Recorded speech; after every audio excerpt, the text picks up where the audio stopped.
নমস্কার, কেমন আছেন সবাই? আরও একবার আমরা চলে এসেছি পরমানন্দ কথা সঞ্চালন কেন্দ্রের আসরে। আসুন শুরু করা যাক আজকের আলোচনা। আজ দোকানে এসেই মনে হচ্ছে নবীন যেন কিছু একটা বলতে চাইছে। চলুন শুনে নেওয়া যাক ওর মনে ঠিক কী প্রশ্ন ঘুরছে। নবীন বলল, কয়েকদিন ধরে একটা কথা আমায় খুব ভাবাচ্ছে, আর ভাবলেই রোমাঞ্চিত হয়ে উঠি।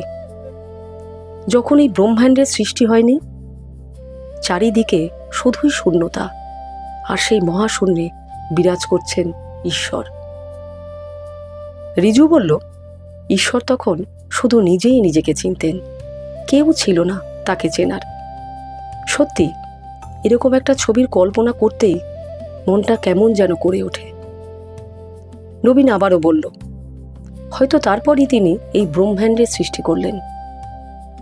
হিরুদা নবীনকে থামিয়ে বললেন, বুঝলি রে, এই ব্রহ্মাণ্ড কিন্তু একদিনে সৃষ্টি হয়নি, ধীরে ধীরে তার বিকাশ ঘটেছে। নবীন বলল, তাই? তাহলে একটু শুরু থেকেই বলো না, শুনি। হিরুদা বললেন, কিভাবে সব শুরু হয়েছিল সে বিষয়ে নানা মত আছে। তবে আমরা দেখি প্রথমে আকাশ, বায়ু, জল, মাটি, প্রকৃতির নানান উপাদান প্রকাশ পেয়েছে। তারপরে ধীরে ধীরে গড়ে উঠেছে এই দৃশ্যমান জগৎ। এর পরে এসেছে প্রাণ ও জীব জগৎ, আর সবশেষে এসেছে মানুষ। জেঠু বললেন, কি অদ্ভুত না, সব কিছু শেষে এলো মানুষ।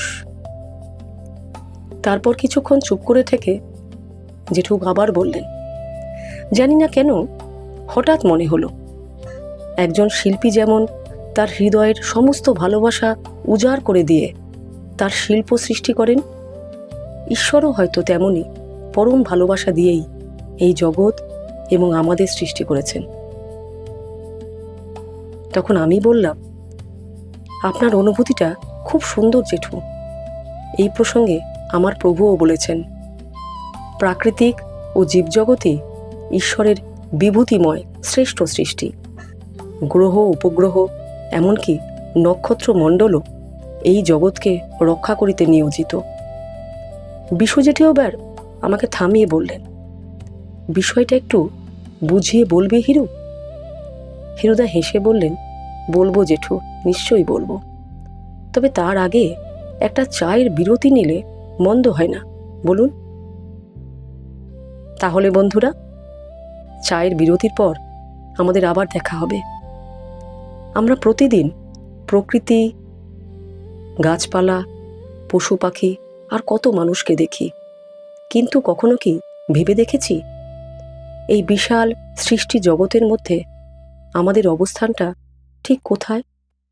আর কেনই বা প্রাকৃতিক ও জীবজগৎকে ঈশ্বরের বিভূতিময় শ্রেষ্ঠ সৃষ্টি বলা হচ্ছে? একটু ভাববেন বিষয়টা নিয়ে। ভালো থাকবেন। নমস্কার।